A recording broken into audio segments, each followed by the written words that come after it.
Vous écoutez le podcast de la formation, le podcast fait par et pour les actrices et acteurs de la formation.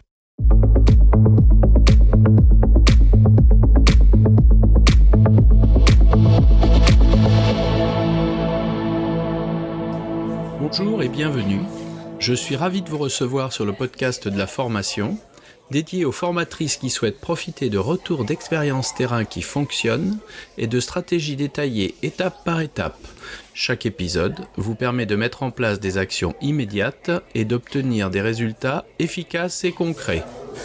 Bonjour, nous accueillons aujourd'hui Alessandra pour cet épisode de podcast qui est un petit peu particulier puisqu'on va présenter un parcours de vie, un parcours de décision, de devenir formatrice, d'avoir fait ce parcours et de ce temps après la formation. Alessandra, est-ce que tu peux te présenter ? Oui, bien sûr. Donc déjà, bonjour, je suis très heureuse d'être là avec vous pour partager mon expérience vis-à-vis de la formation. Donc moi, c'est Alessandra, j'ai 28 ans. À la base, je suis issue du monde de l'animation 3D. J'ai fait des études pour ensuite travailler dans un studio d'animation. En 2018, je me suis reconvertie dans le métier de conseillère clientèle à distance, qui était spécialisée plus dans les retraits complémentaires. Et suite à tout ça, suite à un changement dans ma vie, j'ai décidé de partir vers le métier de formatrice en fin 2021. Écoute, ce que je te propose alors, c'est de nous raconter tout ça et de nous expliquer donc la genèse de cette nouvelle vie de formatrice. Comment ça s'est passé au début ? Qu'est-ce qui a été le déclencheur ? Alors, ce qui a été le déclencheur pour moi, c'est concernant le travail que j'ai eu en tant que conseillère clientèle qui ne me convenait pas. Et du coup, je me suis réinterrogée sur ce que je voulais faire de ma vie. Je me suis posé la question, qu'est-ce que j'avais envie d'être demain ? Qu'est-ce que j'avais envie de faire pour contribuer positivement aux autres ? Et effectivement, dans mon parcours scolaire ou même dans ma carrière dans l'animation 3D, je me revoyais justement faire du transfert de connaissances au niveau des différents logiciels que je maniais, au niveau des compétences que j'avais. Je formais les nouveaux arrivants dans mon studio, les nouveaux arrivants également dans mon école, que ce soit sur les termes de projet, que ce soit sur la technicité, etc. Et je me souvenais de ce plaisir que j'avais à transmettre, de cette passion que j'avais vraiment à contribuer justement à leur montée en compétences sur le sujet que j'abordais avec eux, et surtout au contentement qu'ils avaient en arrivant à un objectif qui s'était fixé, qui pour eux était impossible s'ils avaient personne à côté pour y arriver. Donc c'est vis-à-vis de ça que je me suis dit pourquoi pas le métier de formatrice, où je me suis renseignée auprès de plusieurs organismes après, et que après quelques renseignements vis-à-vis de formateurs déjà compétents, j'ai décidé de sauter le pas directement. D'accord. Concrètement, qu'est-ce qui est compliqué à ce moment précis là ? Cette espèce de switchage où tu laisses ce que tu sais faire vers quelque chose dont tu as envie, mais tu connais rien de la formation au départ. Alors, ce qui a été compliqué, effectivement, c'est de savoir si c'était une casquette qui m'allait, parce que pour moi, c'était ce que j'avais envie de faire. Mais au niveau des prérequis, des prérequis même du profil, je ne savais pas si c'était quelque chose qui pouvait me convenir. Donc c'est pour ça que je suis allée me renseigner auprès de plusieurs collègues. Et je ne savais vraiment pas vers qui me tourner, quel diplôme, quel titre, s'il fallait une certification ou pas. Quelles étaient les structures qui engageaient par la suite, quelles étaient les missions d'un formateur, quelle était la posture. Donc c'était totalement des choses qui m'étaient étrangères. Donc j'ai essayé de contacter plusieurs organismes. Le premier à laquelle j'avais pensé, c'était effectivement Pôle emploi, qui m'ont réorienté vers le CIBC vu que j'étais salariée à ce moment-là, qui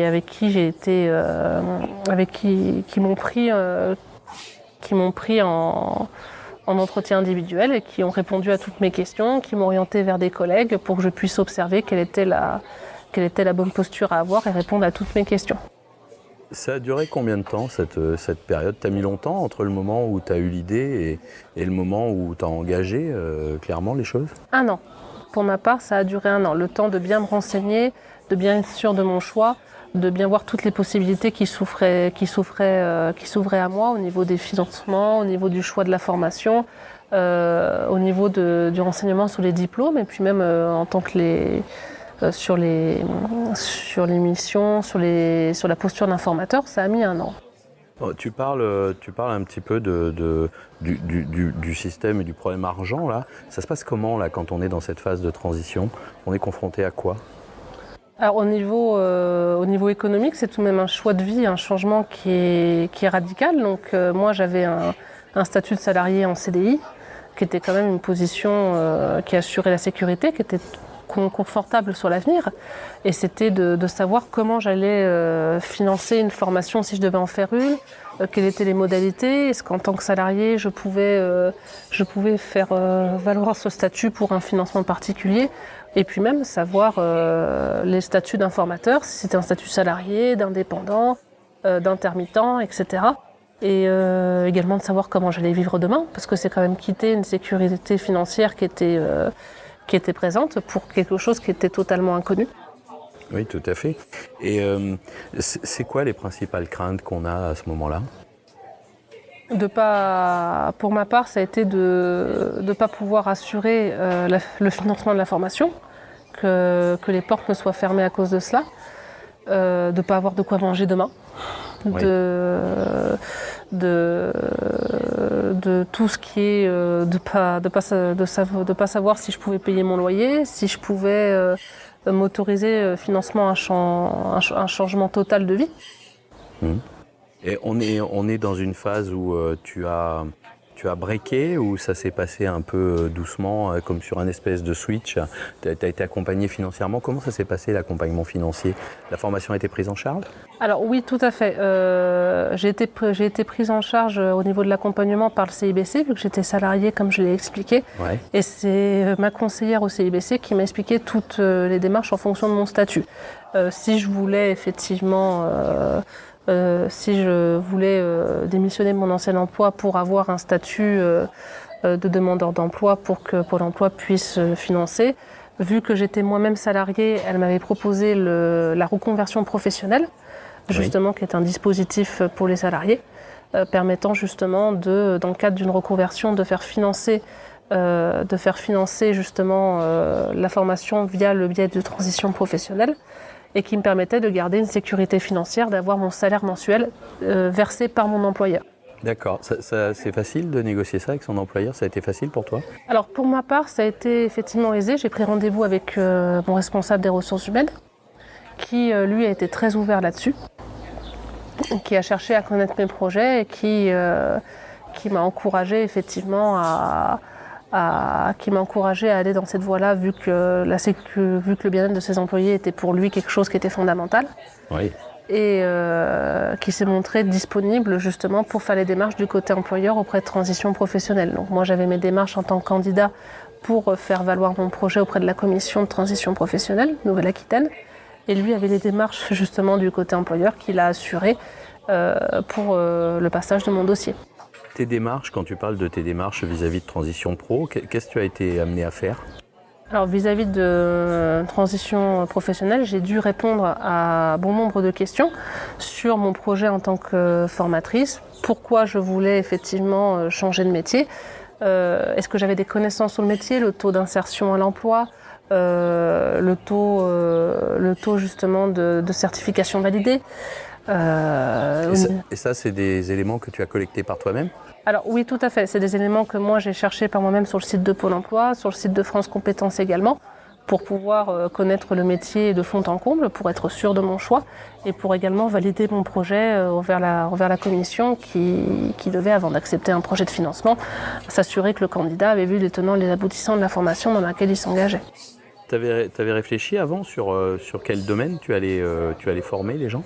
Alors oui, pour ma part, vu que j'étais dans le domaine de l'animation et de la 3D, tout ce qui est film d'animation, jeux vidéo, notamment dans la partie post-production, je voulais effectivement former dans ce domaine-là. D'accord. on a toujours des craintes quand on veut changer de vie. C'est quoi le conseil que tu donnerais à une personne qui aujourd'hui, soit dans le cadre d'une reconversion professionnelle accompagnée par son employeur, soit sur une décision unilatérale, changer de vie, on peut le décider par soi-même. Qu'est-ce que tu donnerais comme conseil, quoi ? Alors le conseil effectivement le plus basique personnel que je donnerais, c'est de peser les pour et les contre. C'est pour ma part ce que j'ai fait. J'ai établi effectivement une feuille avec le pour, le contre, les risques qu'il pouvait y avoir. Et vis-à-vis des risques que qui pouvaient arriver, j'ai établi également une liste de solutions à ces risques-là pour pouvoir effectivement pallier à toute difficulté qui arrive. Et après cette feuille-là, je me suis, en faisant le résumé de cette feuille avec risque, remédiation envisagée, pour et contre, j'ai imaginé avec tout cela le métier de formatrice, ma nouvelle vie, pour voir si elle me convenait mieux que l'ancienne, si surtout j'allais être beaucoup plus épanouie, beaucoup plus heureuse, avec une sécurité du métier, financière et puis même psychologique derrière, qui était bien que ma situation actuelle. Dis-moi, Alessandra, les gens autour de toi, les gens qui t'entourent, comment ils ont accueilli cette nouvelle ? Alors cette nouvelle a été accueillie, ça a été mitigé. Beaucoup justement de personnes autour de moi ont très bien accueilli la nouvelle. Ouais. M'ont dit en majorité que c'était un secteur dans lequel ils m'imaginaient totalement en tant que formatrice. Et justement, une autre partie était beaucoup plus dans la sécurité, avec une peur financière de ce que ça pouvait être engrangé, notamment au niveau de ma famille proche, mes parents, etc. C'était un métier qu'ils ne connaissaient pas, dont ils avaient effectivement des craintes. Ils avaient peur que je ne trouve pas de travail après, ils avaient peur que ce soit une porte de sortie à un environnement actuel qui ne me convenait pas. Oui. Mais en majorité, ils ont été derrière moi à me pousser dans ce projet, au vu de toutes les recherches complémentaires que j'avais faites, au vu de la véracité de ma motivation à entrer dans cette nouvelle vie. Ouais. Quand tu dis « je suis allé rencontrer des gens, des formateurs », ça se passe comment ? Tu les abordes comment ? Alors, c'est vis-à-vis de ma conseillère au CIBC qui m'a donné des contacts qu'elle avait, des numéros, soit des intervenants au CIBC, des formateurs indépendants, des formateurs dans des structures telles que la CCI Charente Formation dans le cadre, dans le secteur justement d'Angoulême. Je leur ai d'abord écrit par mail, j'ai pris un contact soit par mail, soit par téléphone, pour leur poser des questions sur le métier de formateur, sur pourquoi ils avaient eux-mêmes pris ce choix, qu'est-ce que ça avait changé dans leur vie, quel était le lien qui avait été fait avec leur ancien métier, et si c'est maintenant un métier qu'ils conseilleraient à d'autres. Et en fonction des réponses et de leur disponibilité, je suis allée m'entretenir avec eux, et j'ai également tenu un rôle d'observatrice sur une journée type d'un formateur pour certains. D'accord. Et tu as été bien accueillie ? Très bien. Effectivement, ça a été dans un climat toujours de bienveillance et même d'envie de transmettre, d'envie de parler de leur passion, de leur passé et de leur présent professionnel. Donc ils m'ont très très bien accueilli, ils ont été très bienveillants, très rassurants, sans non plus me dissimuler les difficultés que je pouvais encourir, comme quoi c'était un métier qui n'était pas facile tous les jours, comme tous les métiers. La vraie vie, quoi. Tout à fait. Ouais. Mais c'était vraiment dans un climat de bienveillance et d'échange tout à fait agréable. Tout à l'heure, tu nous dis j'ai 28 ans. C'est pas un peu jeune, ça, pour être formatrice ? Alors, c'est ce que beaucoup de gens m'ont dit, mais effectivement, pour ma part, je ne trouve pas. Parce que si l'expérience, effectivement, se fait avec l'âge, pour ma part, la nouveauté se fait avec l'expérience, mais également avec un regard de la jeunesse qui est présent. Donc, pour moi, c'est une affaire d'âge, non, une affaire, effectivement, de réflexion sur soi-même, de maturité, oui, tout à fait. On parle souvent d'un syndrome d'imposture, d'un syndrome de l'imposteur. C'est-à-dire, bah oui, mais est-ce que je suis crédible dans ce que je fais? Est-ce que toi, tu as eu un moment cette pensée-là? Oui, souvent, au début, même avant d'entamer les démarches.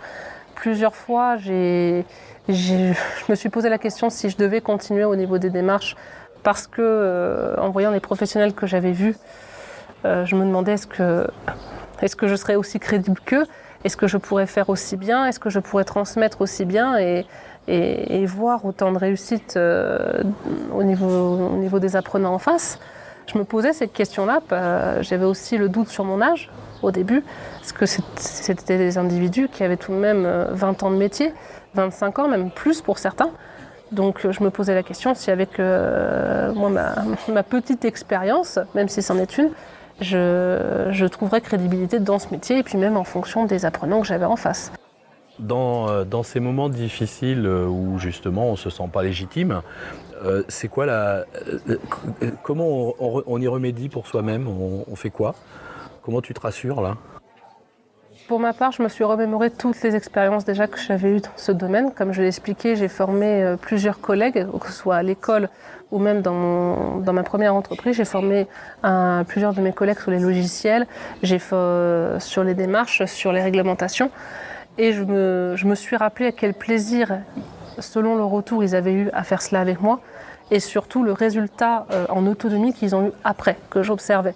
Et effectivement, avec ce résultat observable et tout à fait productif qu'ils avaient à la fin de mon intervention avec eux, et puis même du contentement et du plaisir qu'ils avaient eu à échanger avec moi, je me suis dit c'est le plus important. Ils atteignent leur objectif et en plus ils prennent plaisir à le faire. Oui, tout à fait.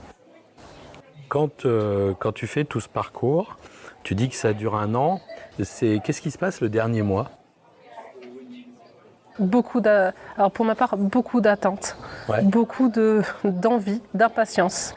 Vraiment, j'avais l'impression, pour faire une métaphore, d'être un enfant devant le grand 8 de Disney à attendre son tour. J'avais hâte d'y aller. Les journées étaient très très longues parce que c'était une nouvelle expérience, c'était une nouvelle vie. C'était quelque chose c'était une aventure. Et j'avais qu'une envie, c'était de sauter dedans et enfin me dire... je le vois, c'est quelque chose que j'avais envie de faire et puis maintenant ça va être mon tour, ça va être mon occasion. Et donc, qu'est-ce que tu as choisi comme formation, toi? Alors à la base, moi je me suis orientée vers la formation de la CCI Charente Formation pour le titre de formateur professionnel d'adultes. D'accord, le titre FPA alors? Tout à fait, le titre FPA, tout à fait. Et j'ai choisi cette formation-là parce que c'était la formation qui après mes recherches étaient la plus adaptée pour moi, déjà pour une affaire de proximité, vu que j'étais sur Angoulême. Également au vu des intervenants que j'avais rencontrés, qui m'avaient vendu cette formation comme étant sérieuse et qualifiante. Et essentiellement parce il y avait un titre professionnel à la fin. Donc j'avais entendu par l'intermédiaire de certains de mes collègues que le titre n'était pas obligatoire pour exercer, mais qu'il était fortement recommandé. Et pour ma part, je voulais avoir un titre professionnel pour avoir des bases solides pour commencer cette nouvelle aventure. Ça dure longtemps? Ça a duré longtemps? Pour ma part, ça a duré 7 mois. 7 mois de formation? 7 mois de formation, tout à fait. C'est intense? Oui, c'est quelque chose de très intense dans le sens où ça a été beaucoup de remise en question de soi-même. On a vraiment une posture réflexive qui est totale. Une remise en question des réflexes qu'on a eus soit à cause de notre passé personnel ou de notre expérience professionnelle. C'est réapprendre en fait. C'est réapprendre à apprendre quelque chose. Et psychologiquement, ça fait beaucoup réfléchir sur soi, sur ce qu'on veut faire, ce qu'on est capable de faire, de comment on prend les choses, comment on s'adapte surtout. Et pour moi, c'est ça qui a été le plus intensif. Tu t'étais préparé, t'as eu un pré-accompagnement avant de la rentrée en formation ou bien t'as eu en gros c'est ok, j'ai mon financement et puis maintenant j'attends la date de rentrée. Ça s'est passé comment là cette période? T'as eu quelque chose, des relations avec le centre de formation ou pas? Alors j'ai eu effectivement quelques relations, notamment pour plusieurs entretiens. pour m'expliquer le déroulé de la formation, m'expliquer ce qui allait se passer, quel était justement l'objectif de la formation, qu'est-ce qu'on allait voir, quand est-ce qu'on allait le voir, et quelles étaient effectivement les circonstances dans lesquelles ça allait se dérouler. On m'avait prévenu que ce serait intense, qu'il y aurait des moments où je serais dans le doute vis-à-vis de certains aspects qui seront abordés, notamment sur l'accompagnement, où là, il faut vraiment avoir une posture très réflexive sur soi-même. On m'avait prévenu que ce serait difficile, que ce serait compliqué, qu'il y aurait des moments où on serait au plus bas, mais que c'était nécessaire et que ce serait beaucoup plus positif que négatif, et que le résultat en valait la chandelle. Tu te souviens de la date de ta rentrée en formation ? Le 27 novembre. Eh bien, écoute, que je nous propose, c'est que l'on se retrouve peut-être demain. Oui. Et puis qu'on reprenne cette discussion le 27 novembre. Tout à fait, avec plaisir. Écoute, je te remercie de nous avoir raconté ce début d'histoire de formatrice. Et je vous donne rendez-vous pour la suite. Et puis, on va se repositionner sur le 27. Merci beaucoup, Alessandra. Merci à vous.